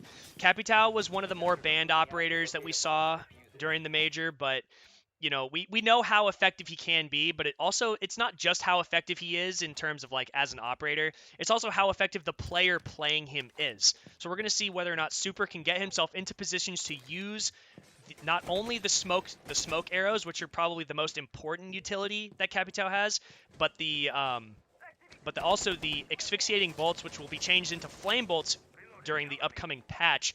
Achieve now has a little bit of pressure being applied to him from the mudroom window and is going to retreat back into kitchen, and is just going to be waiting. He definitely wants to be in a position to use his C4 at some point. Then this is a sort of a crossroads that the attackers find themselves in. Is do we push do we push Achieved, or do we let him kind of do his thing and try to waste his C4 at a different moment? But it seems like Bolo is going to pick up a kill onto Sleben. That's the Nomad off the board, so the positioning of those air jabs is important, whether or not he got any of them off. But Merc has also been taken down at the same time, so it's a little bit of a trade. But I think that in favor of the attackers, they're at a little bit more of a disadvantage now, especially if those air jabs did not get put out. Both of those operators sort of have how would you describe it? Like leave it and like forget about it utility in a sense. Okay, so basically, not familiar with Rainbow Six, you can't pick up any utility displaced by Nomad. You just place it down there and you let it be. Just let it be. Alright, I'm sorry, I shouldn't have done that. I'm sorry. What song was that? Were you trying to do like a Let It Go, like a Frozen, like Let It Go? No. What song was it? It's not. Is it? I'm pretty sure you just made something up. No, it's a song. Like, let it be, just let it be. What? Oh, just let it be. She's not gonna let it be. He's gonna down into Neptune's back and Fortunately, the planet's his stars burning out, and we're gonna see a 4-on-2 situation with Soniqs up against the clock and not looking too good. Try an entry in, but Bolo's gonna catch him off guard, and it's gonna be a 4v1. Jason, Bolo, Dottie with 3K on the round. Super's the last one alive. And as we can see here, unfortunately, in this scenario, Capitao is not in a position to use any of his utility to help his team out in any way, shape, or form. This is an unfortunate scenario that Super finds himself in, but Pojo is weak, Bolo is weak. So we're just gonna see exactly who challenges what here. He's gonna get absolutely obliterated, unfortunately, running right into a goo mine, and then Achieved is right there to pick up the kill immediately. Great flank from Achieved coming up the main stairs. I'm not quite sure what Neptunes was looking at. I know obviously Neptunes is looking at sight. He's looking at the pressure that he's trying to apply. But there's nobody watching his flank, and they know for a fact that Pulse is downstairs. They droned him out. So in my mind, it's sort of like, okay, let's make sure that is that who's that in the background? Someone watching the stream? I'm in my cluster right now. Oh, you're in. Okay, yeah. I forgot you're at school. I forgot you're at school. That guy just. Yes. That guy I live in a cluster, and no one has class in my cluster today. So yeah, someone definitely just saw their midterm and was like, "Whoa, I failed hard." Ultra fail. Yeah. Yeah. So no one has class today, and everyone's gonna be exceptionally loud. So if you hear anyone in the background, I have no control over that. I apologize. Oh, however, yeah. Either way. Getting back into our match, and that was honestly a really good round played out by Soniqs. Right now up against the clock, simply because they're not looking too good, coming off of an absolutely crushing defeat, and TSM being able to replicate the same success they replicated last round. So the question is, are they going to be able to follow through with it, and are they able to continue the success they've had for Merc is, interestingly enough, going to be heading on to a mute. It's not a role we typically see him on. However, it's Merc, and he is such a mechanically gifted player. You can put him on anything, and he'll be able to replicate the same success as he had on any other operator. All I'm trying to say is, Merc not on Jaeger. Where? Yeah. Who are you, and what have you done with Merc? We might see a rush coming out from Soniqs as they're going to waltz their way on to presence, with Immemorial just in a second. However, Bolo might be aware of this. He's going to peek around, and will he land a shot? Yes, he will. Off he goes down. Not before he's left around 1 HP. Achieve's going to catch one off guard, so tries to vault through the window, and do believe Schlevin is down on the other side of things. So currently an active 4v2 as Goddess tries to bait the player out. So he's able to down one on the Bolo, but not before she gets taken out herself, leaving it a technical 3-on-1. Yeah, they know they've downed Goddess right now, and this is once again, this rush did not work out. It looked like TSM were just literally sitting back and waiting, and Soniqs just pretty much walked right into their crosshairs. Oh my! Merc! Are we gonna see a GN? Are we gonna see a GN come out from the Sonic side? Because that's what warrants one in my opinion at the moment. Merc just got katanaed in his back. He had no idea, but Achieve does have an idea, and that's getting caught off guard. TSM wins round number 2. Merc, okay, remember Hicks when he just didn't shoot on Cafe and just got turned on? You remember that from season 7? That's what that reminds me of. Oh no. I mean, Merc obviously had I don't think Merc actually knew it was there, but at the same time, this is what I want to point out. It's like, oh my gosh, like that's something that's so silly to see, you know. But what that did effectively, because of the man advantage, it gave TSM the intel that Neptunes was there. So they were able to then, Achieved puts himself on the astronomy stairs. They start to hold more passive angles, but able to gain intel at the same time. So Merc's death there wasn't all in vain, personally. And yes, I see everyone in chat. I will turn the game sound up a little bit. I at first thought it was gonna be a little bit too loud. I apologize for that. So we've got it. People in chat are noticing your Let It Be. They are. Oh, no. That does exist apparently. It is a song. I will tweet out on Twitter what song it is after. No, please don't. No. Okay, yeah. We should probably let it be. I'm sorry. Right. You had to there. You had to.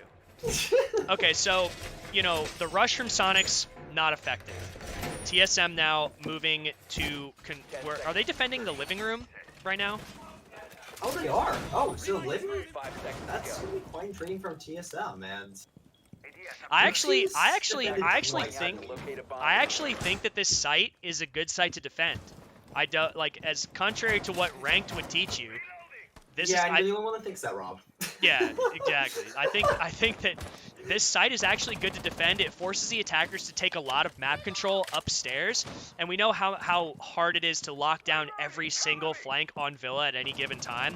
You just don't have the spacing required in order to do that. This is a very large map. It takes a lot of time to drone everything and gain control and watch all the flanks and apply pressure to the site at the same time. If I can say all of that in one breath. Whew. Anyway. Bolo's going to be looking up through the 90 window from inside a site, playing as Maestro. The Evil Eye positioned on that bookshelf is going to be providing a lot of intel. It's also kind of difficult to get rid of that Evil Eye for Zofia charges because of the positioning of it on a pillar. You would never think that actually it's difficult, but Merc is actually going to peek here, or at least wait for the peek. You saw the Twitch drone come in trying to get rid of his bandit battery, but unfortunately for Slebin, it was not able to happen. Slebin is now going to push in at just the right time and take down, or excuse me, wait. Oh, okay. Yeah, Slebin got that kill and Neptune's got the kill on the Merc. Okay. They looked a little weird for a second, but now they do have full control of Aviator. Bolo still playing Insight and Achieved waiting for anybody trying to push out of the Aviator door towards the red stairs. This is a good position and a nice pixel angle, but are Soniqs aware of his positioning? That will be the question, and Achieved decided to play tight angle, and it does appear that his position has not been revealed. Will he even win the gunfight? Yes, he and Neptune, unfortunately, is not being able to use any more utility, nor use his body in the rest of the rounds. And it's going to be a 4-on-3 situation ensuing, with the Twitch turn doing a lot of damage to this defending utility. And it does appear the final push is going to come on now. Kojo most likely an aggressive right here, and he's going to get caught off guard. Slim wins by Bolo, and it's going to be a 3-on-2. Make that a 2-on-2. Achieve extracts out coffee. Plant's most likely going to get caught off guard. With 0.4 seconds left, it's not going to go down. TSM pulls the round back. Bolo able to get a 3 or 4K in that round, and that will being able to tag some shots on and somehow pull that round back. Oh my god. Here, Hunter, you're cutting out a little bit. Do you want to leave the call and come back? I will do that. Yeah, leave the call and come back. All right. Hopefully that will fix it. You were just cutting out here and there a little bit. I want everybody to be able to hear your stellar commentary so that, you know, they're as informed as they can possibly be during all facets of the round at any given time. What do you think of the way that Soniqs attacked that? Obviously, we saw a great flank from Achieved there that was, you know, uncontested pretty much by Soniqs. What do you think of the rest of the way that they attacked it? Like, I think getting rid of the Evil Eye was important, using the Twitch drones effectively. Do you think? I thought that their take onto Aviator area, where B-Bomb is right now, was actually stupendous. The way they pushed in and just immediately got those 2 kills, no trades, that was great. Their entry points were absolutely flawless. I mean, they were able to take the map control they wanted and take it within rather early and easy fashion. But the one problem with it is that they left themselves vulnerable to flanks. They had no drone setups, they had no intel regarding any of the rotations on the north side of the map, and that unfortunately led to their downfall. They were able to have their Thatcher attack back on, and then the combo from Achieved and Bolo was just able to dispatch up any remaining Soniqs attackers and try to make their way onto the site. The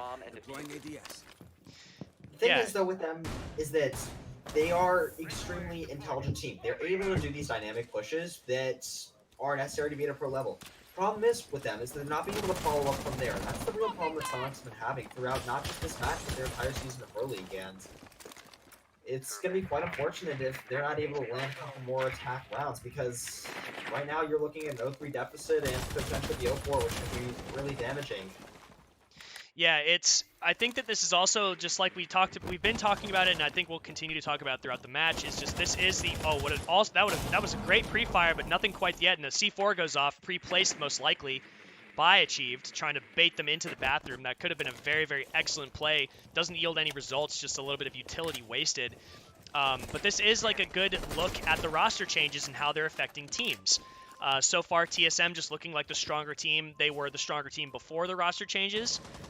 They seemingly are the stronger team after. Gomfi running into a new goo mine right there and taking a little bit of damage from Merc. But some of these pre-fires, just they look like they're on point just a tiny, tiny bit off. So, you know, you have to think, if I'm looking at it from Soniqs' perspective, this is just the next step in trying to, get better, trying not to be that last place team in North America. And this is TSM, trying to build more of their repertoire when it comes to LAN. They've had excellent showings so far at the LAN events they've been to, beating a lot of top-tier teams. God is picking up a kill onto Achieved, who's most likely coming up for the flank. And now Sleben just playing on the red staircase, yet watching flank. They seem to be trying to cover up their mistakes and fix some things they had at the round before. Goddess watching a flank, Sleben watching a flank, Gomfi pushing the site, Neptune's winning that, Merc winning that fight onto Neptune's, Bolo picking up the kill onto Sleben. Now Jarvis just flipping through cams, trying to give intel to his team as to where any of the attackers might be, trying to figure out where any openings are or holes in Soniqs' attack. Gomfi, however, is in sight, and Bolo has to know he's there, but another goo mine goes off, giving away Goddess's positioning. But do they know that Gomfi is in sight, just sitting there and waiting? They didn't know for a second because Pojo showed his back to him, but Bolo's going to trade it out immediately. Great team tactics there coming out from TSM. Bolo has been so instrumental throughout this entire match, and regardless of what people have thought about it before, they certainly won't be thinking it now, is he has just been getting frag after frag and getting just the most influential of picks, and doesn't appear like Soniqs will be able to pull this round out, as right now Goddess is pinned between the rock and hard stone. She's the last one alive. She's going to try to go on in, but not for long, as Merc's going to tag her on out, and that's going to be a headshot coming out with 416 hard left. Yeah, it just seems to me like when I wish that this wasn't the case, but it seems like sometimes Soniqs get themselves into a scenario that looks like it's favorable. And then Bolo or Achieved or Merc or somebody on TSM just show up out of nowhere and throw it all the way into TSM's favor dramatically. There isn't enough trading going on between like coming back from Soniqs. There isn't a lot of trading going on. The intel that TSM are gathering throughout the round and relaying to each other seems to just be better in general.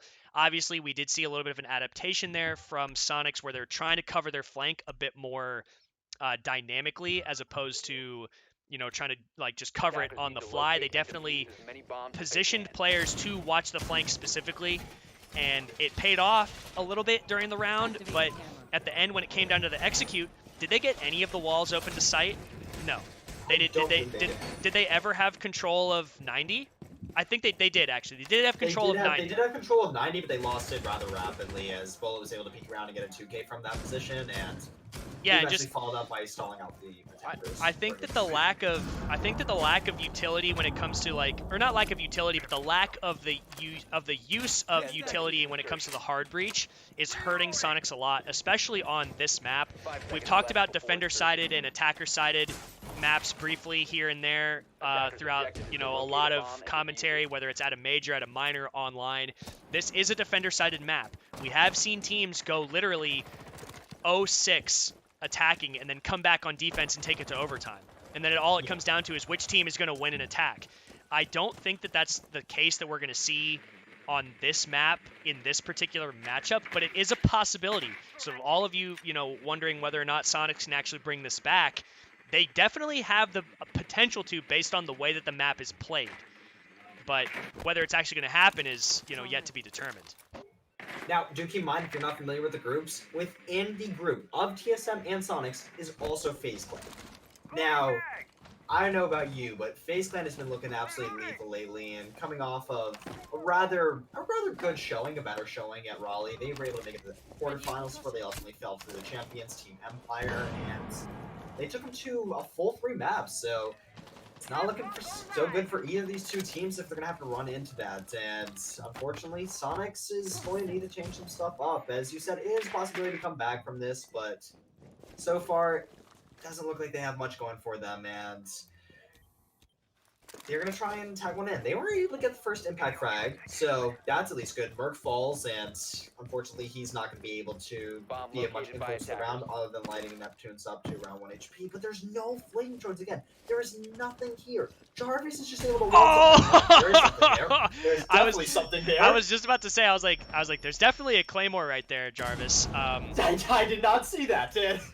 I was looking for drones too, though. I'm not gonna lie to you. I was looking for drones too, and that was an unfortunate. So don't see any drones, and then it's just claymore. Oh, Bolo's in an awful position right now. He's getting pushed from two different sides, but he's going to actually be able to retreat back. Achieved's going to pick up that kill onto Neptunes, who was very, very weak. And now Achieved has full control of the hard destructible wall to the site that the attackers are going to want to get through. Slebin is going to get flanked by Pojo, but do they know he's down? Yes, they do. Pojo is going to pick up that kill onto Slebin. Gonfi looking for a trade back, but can't quite land the shots. The door just got opened. The castle barricade just got opened.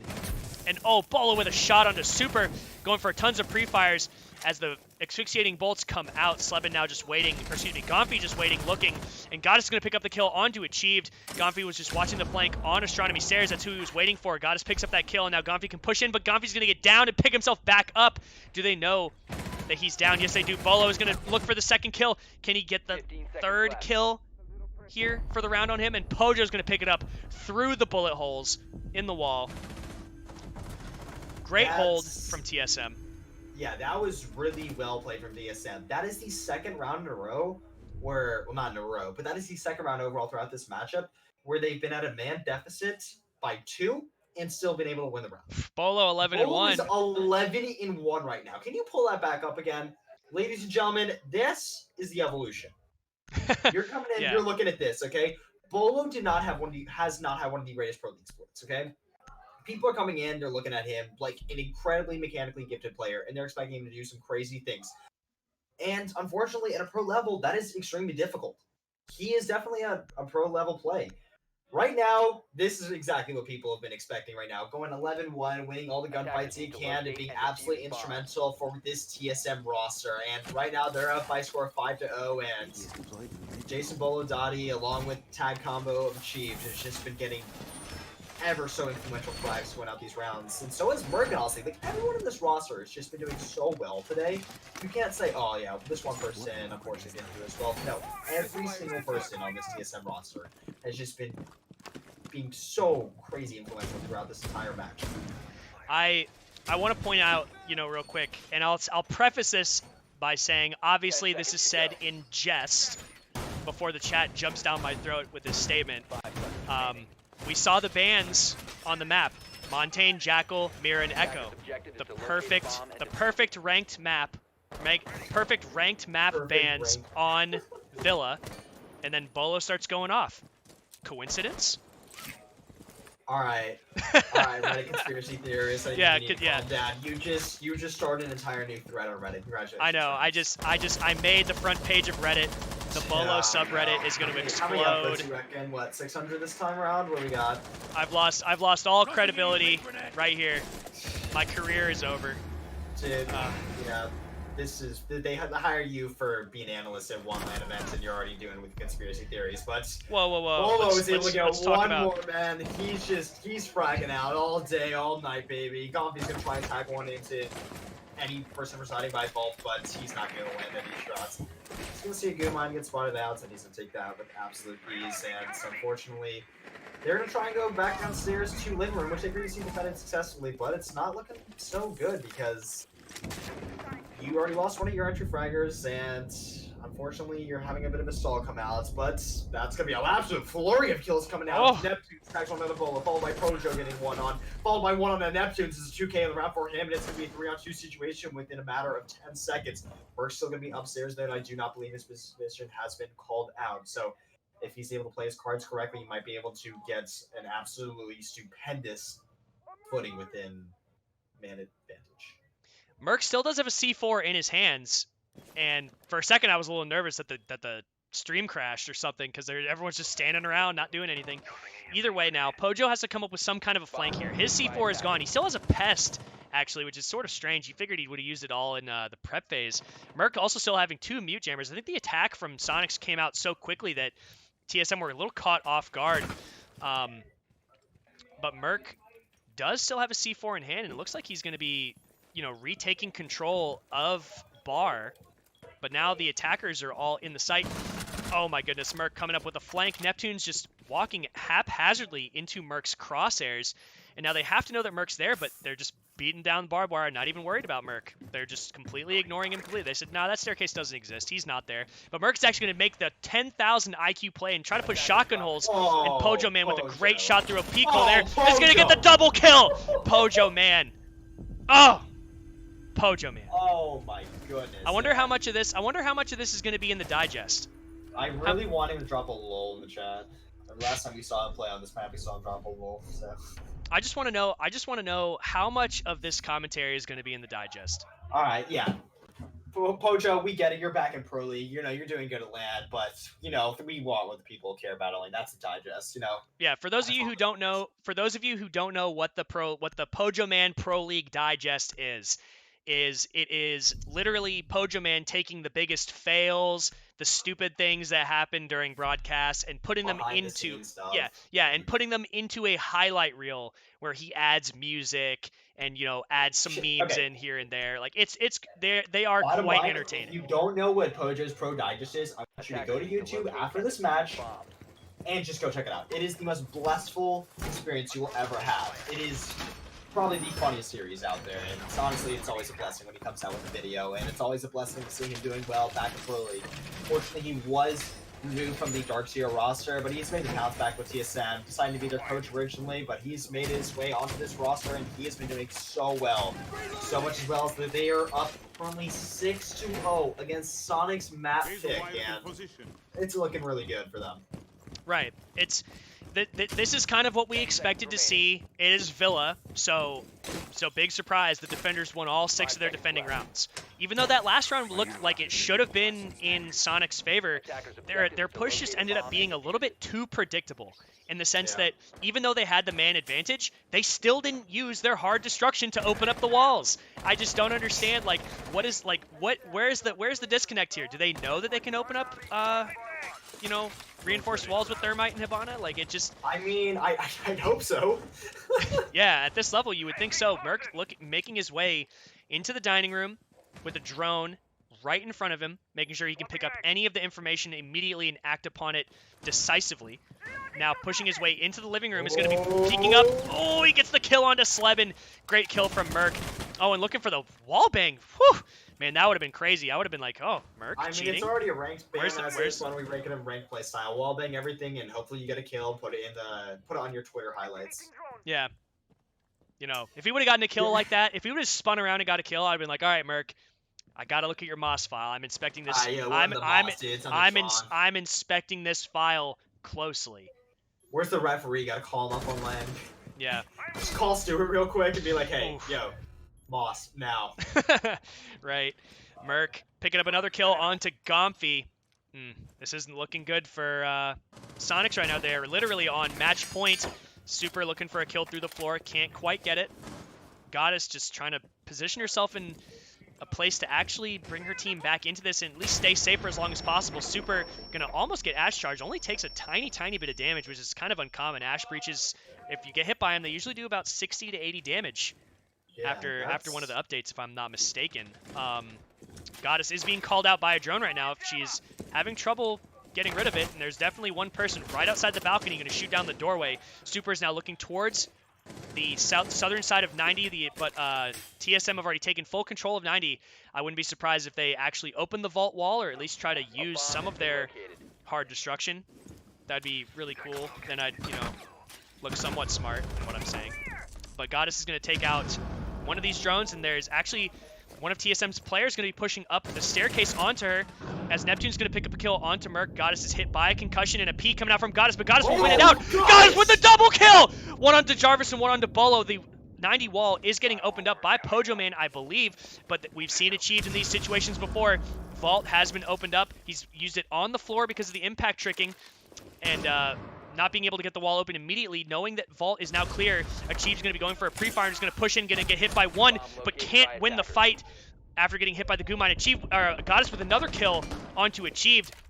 Huge kills coming out from Goddess, coming in big for her team, and Super's going to kill Pojo Man to close out the first round win for Soniqs. They're going to have to bring back 5 more just to stay in this and bring it to overtime. Finally, they decided to wrap some bandages about the broken ankle, and unfortunately, that's may temporarily stop the bleeding, but who knows? Coming back from a 6-round deficit is quite the hill to climb, so dude, TSM is just a different animal on land. It's you see the SpongeBob meme where he like has his hand out and he's all like shiny and comfortable.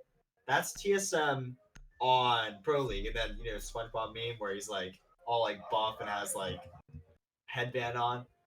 That's TSM on land, baby. They're coming in. They're coming in strong, and it looks like they know exactly what they're doing here. Yeah, TSM are, they had a great start to that round. Merc with a couple big kills off the get-go, but then they kind of stalled out. They didn't have, because of the nature of rushing a player into an area quickly and potentially losing drones in that process. Yes, they picked up the 2 kills, but they had a severe lack of intel moving into actually attacking the objective itself, which led towards, some of the decisions made by the attackers that ended up taking place. But one thing to note, Goddess just came in huge for her team there. She had to win those fights, and she won those. She won those 2 different engagements.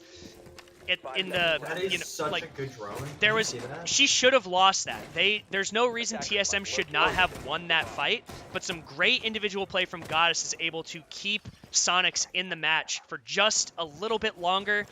I want to see them win a few more rounds. I don't want this to look like it's such a one-sided affair, because I know that Soniqs are working on some things with their roster changes, Gonfi and Slebin coming in, and I know how good they are as players. I also know how good that the rest of Soniqs can be in certain scenarios. Right now, we are going to see the duo, Slebin and Gonfi, just playing near each other in Dining Room and Statue, waiting for this push coming out from TSM. It looks like they're trying to counter Merc's push directly. This is exactly where he entered from before. They're able to pick up on that and figure out exactly how to stop it. Now, I think that's Achieved, just waiting outside of the... what room is that? I can't even remember. But Merc is actually going to pick up a kill onto Slebin, and it's immediately traded out onto Achieved. Gonfi. Yeah, so the Finnish tag team duo not being able to do much down there. Unfortunately, Slevin's going to get taken out, but not before Achieved gets refragged. So Buck being off the board is going to be quite a really good pick, actually, as that prevents vertical play from being used to the absolute best it could be. But this is quite a standoff. This is quite a standoff at the moment. Oh, it's going to get flashed. The push is going to come in, and unfortunately, it's not going to pan out in his favor. Merc lands one onto Gonfi as Bolo tags things onto Goddess. Not before Super's unfortunately taken out. That's going to be Bolo peeking around the corner. That leaves someone last one alive. That'll be Neptunes, but not alive for long. GG. Soniqs falling to the absolute titans of TSM. TSM strong. TSM strong. Bolo right there at that moment. Merc said, "Hey, I've got Valk trapped in this room. Just don't worry about it. I'll take her out." Bolo said, "I'm in sight. Why aren't you guys planning yet?" Wow, so, that was... Yeah. Dude, you cannot undermine how good TSM is on LAN compared to their online match. Last time we saw these 2 teams play in a best-of-3 series, Soniqs were able to take first map. Unfortunately, they weren't able to close out the series, and TSM was able to take it by a score of 2-1. This time around, it was an absolute... an absolute thrashing of Soniqs. TSM just came out, and they came out strong. They came here to win, and when they have done that. Now, I do believe they will be playing FaZe Clan in their next matchup. I might be mistaken on that. I do not know which stream that will be on. However, if you would like to see their opponents play, later today, Rams and I will be casting the FaZe Clan versus BYOC matchups. If you're not familiar with what BYOC is, it's bring your own computer. Teams are eligible to bring their own computer, compete, and try and make their way onto main stage if they're eligible to win some matches. Some notable teams that will be in BYOC is Rogue, as unfortunately they weren't able to make the cut for automatic qualifying. BDS, BDS, if you don't know who they are, they have Shaiko. If you don't know who Shaiko is, he is a player that previously used a macro in Pro League and got banned for 2 years. He has since been unbanned, and he's going to try to make way in the scene. And they have a lot of formidable talent when it comes to that roster, so that's going to be quite interesting to see how they do on Canadian soil. Right. So that's just a glimpse into some of the other teams that are competing in the event that are not as well known per se, but in the BYOC, Rogue is also in the BYOC, so we'll see if they can make it out of that. I would imagine that they will, but it just after their performance at Raleigh, it's kind of shaky in my mind. There could be some other teams that appear, out of the fog of the BYOC that actually seem to surprise us. So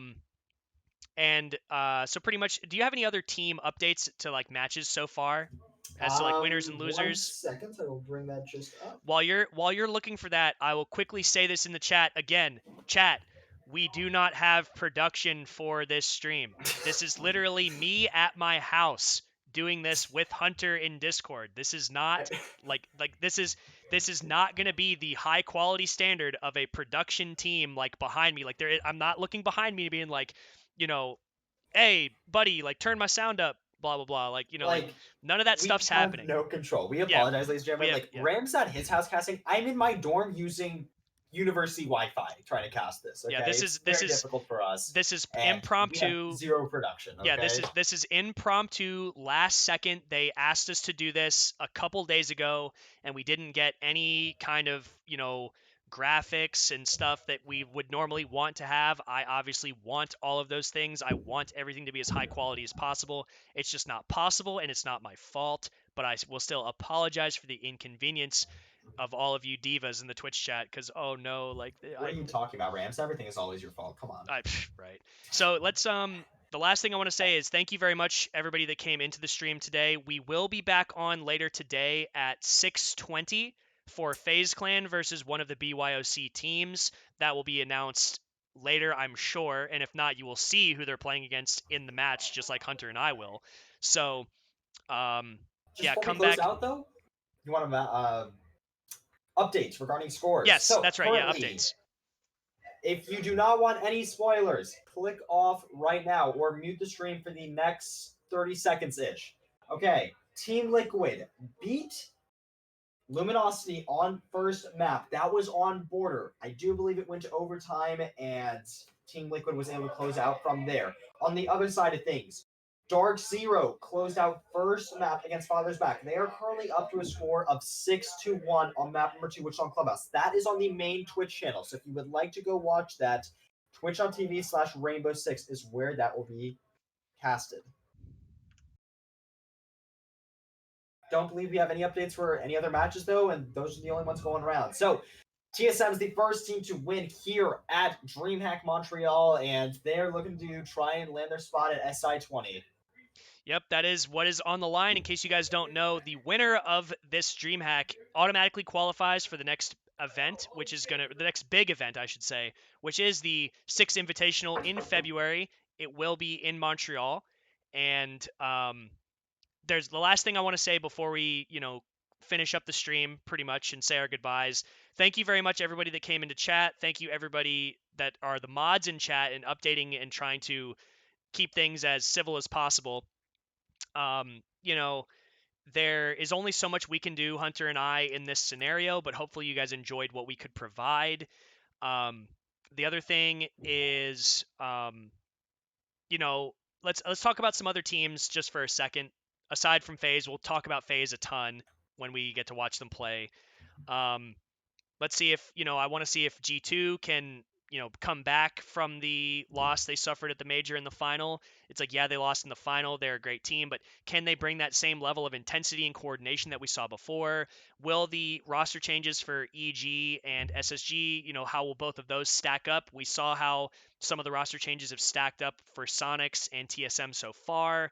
Obviously this result doesn't necessarily come as a surprise, but it was nice to see Soniqs actively looking like they're adapting, trying to make something happen, and TSM just looking as strong as ever.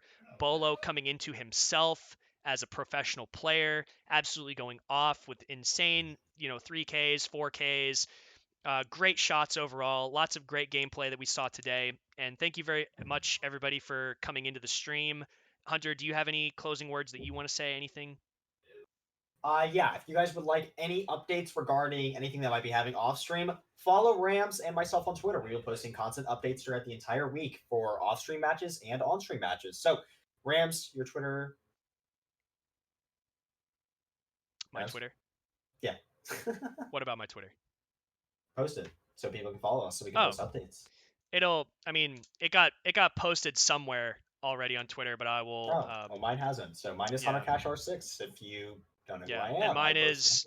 mine is Rams_1NF. If you guys want to follow me and find updates or anything else. So yeah, we will be back up and running with FaZe Clan versus BYOC at 6:20 Eastern. That is 18:20 military time. If anybody finds that to be easier, and I don't think there's much else to say. Anything else?